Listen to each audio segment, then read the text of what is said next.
First time கொலு வைக்க போகிறவங்க உங்கள் மனசில் ஒரே ஒரு விஷயத்தை மட்டும் ஞாபகம் வச்சுக்கோங்க. இந்த வருஷம் தொடங்கி நான் ஒவ்வொரு வருஷமும் கண்டிப்பாக மிஸ் பண்ணாமல் இந்த நவராத்திரி ஃபங்க்ஷனை வந்து கொண்டாடுவேன், கண்டிப்பாக நான் ஒவ்வொரு வருஷமும் பண்ணுவேன்றவங்க மட்டும் இந்த கொலு ப்ரொசீஜரை வந்து ஆரம்பிங்க. நான் இந்த வருஷம் பண்ணுவேன், அடுத்த வருஷம் பண்ண மாட்டேன், எனக்கு தோணுனா பண்ணுவேன் அப்படின்றவங்க சிம்பிளாக உங்கள் வீட்டில் வந்து இந்த 9 நாட்களும் நீங்கள் உங்கள் வீட்டில் இருக்கிற சாமி படங்களை வச்சே நீங்கள் வந்து இந்த விரதத்தை வந்து மேற்கொள்ளலாம். கொலு வச்சு அடுக்கி இந்த ப்ரொசீஜரை ஃபாலோ பண்ண தேவையில்லை. இப்போ கொலுவெலாம் வச்சு நான் பண்ண போகிறேன்றவங்க வந்து நீங்கள் என்னென்ன முன்னாடியே வந்து தயார் செய்து கொள்ளணும். இப்போ இன்னைக்கு நீங்கள் இந்த வீடியோவை பார்த்தாலுமே என்னென்ன திங்ஸ் நான் முன்னாடியே வாங்கி வைக்கணும், என்னென்ன திங்ஸ் நான் முன்னாடியே ப்ரிப்பேர் பண்ணி வைக்கணும் அப்படின்னு பார்த்தீங்கன்னா, ஃபஸ்ட்டு வந்து பார்த்தீங்கன்னா அந்த கொலு ஸ்டெப்பு. நீங்கள் வந்து மொத்தம் 9 ஸ்டெப்பு சொல்லியிருக்கீங்க. அப்போ நான் 9 ஸ்டெப்பு தான் கன்ஃபார்மாக வாங்கணுமா அப்படின்றது நெசசரி கிடையாது. நீங்கள் 3, 5, 7, 9 அண்ட் ஈவன் 11 ஸ்டெப்ஸ் கூட நீங்கள் வாங்கிக்கலாம் உங்களோட பட்ஜெட்டுக்கு ஏற்ற மாதிரி. அப்போ நான் எப்படி அந்த ப்ரொசீஜரை ஃபாலோ பண்ணுறதுன்னு பார்த்தீங்கன்னா, அதுக்கு நான் சில டிப்ஸ் சொல்கிறேன். அண்ட் தென் வந்து கொலு பொம்மை நீங்கள் எங்கெங்கெல்லாம் ரிசர்ச் பண்ணுறீங்களோ, உங்களுக்கு எதெல்லாம் பிடிச்சிருக்கோ அந்த எல்லா கொலு பொம்மையுமே வந்து நீங்கள் வாங்கி இப்போதுலேருந்தே ரெடி பண்ணி வச்சுக்கோங்க. ஓகேவா? மூன்றாவது என்ன பண்ணணும்னு பார்த்தீங்கன்னா, நம்ம கலசம் வைக்கணும். அந்த கலசம்க்கு ஆல்ரெடி உங்ககிட்ட வந்து கலச சொம்பு இருந்ததுன்னா ஓகே, இல்லைன்றவங்க அந்த கலச சொம்புலாம் தயார் பண்ணி வச்சுக்கோங்க.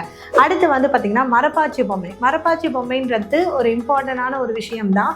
ஸோ மரப்பாச்சி பொம்மை வந்து 2 வந்து வாங்கி வச்சுக்கோங்க.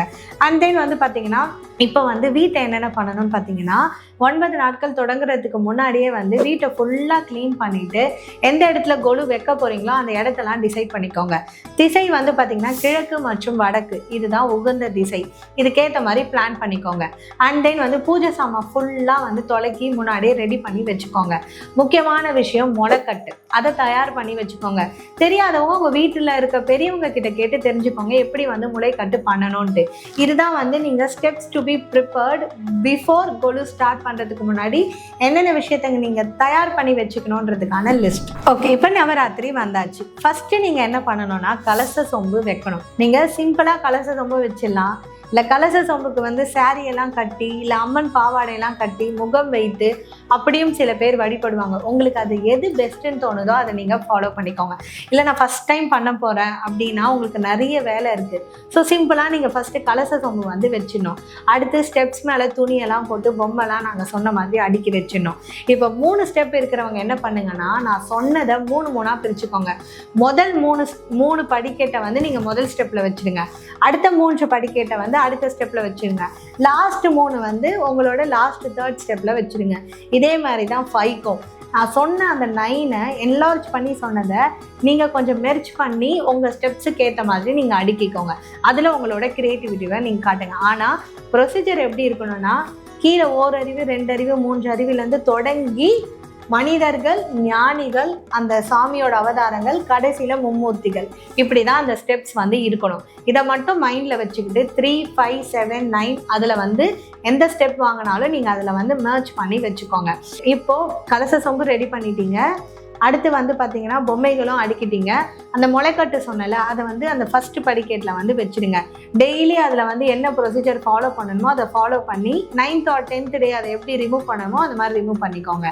நெக்ஸ்ட்டு வந்து பார்த்தீங்கன்னா, அந்த பூஜைக்கு தேவையான எல்லாமே நீங்கள் வச்சுருப்பீங்க. லைக் காமாட்சம்மன் விளக்கோ இல்லை அணையா தீபம் விளக்கோ. ஏன்னா ஒரு தீபம் வந்து அந்த 10 நாட்களும் எரிந்து கொண்டு இருக்கணும்.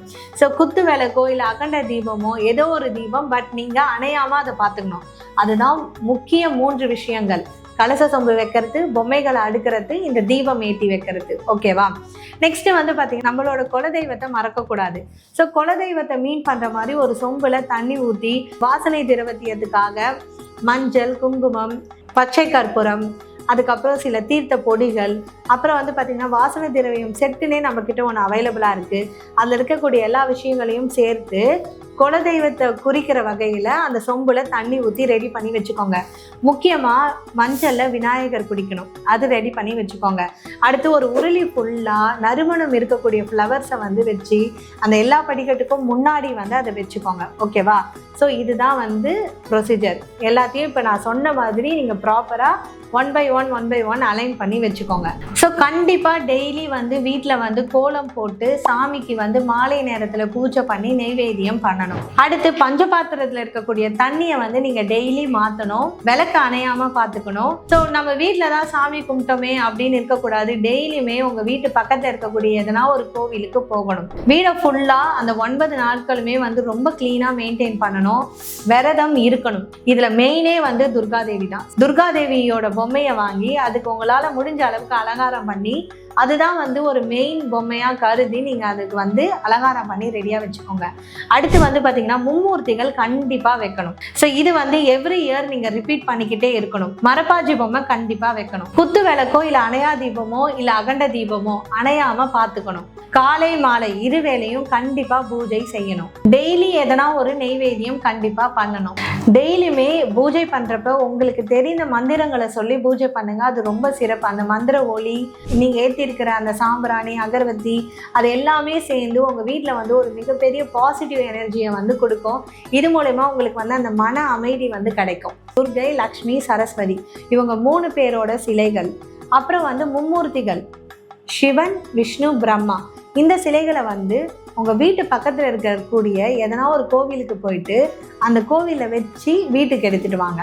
ரொம்ப வருஷமாக கொலு பொம்மை வைக்கிறாங்க தெரியுமா, அவங்க கிட்ட கூட நீங்கள் போயிட்டு ஆசீர்வாதம் வாங்கிட்டு வந்து நீங்கள் வந்து இந்த ப்ரொசீஜரை வந்து ஸ்டார்ட் பண்ணலாம்.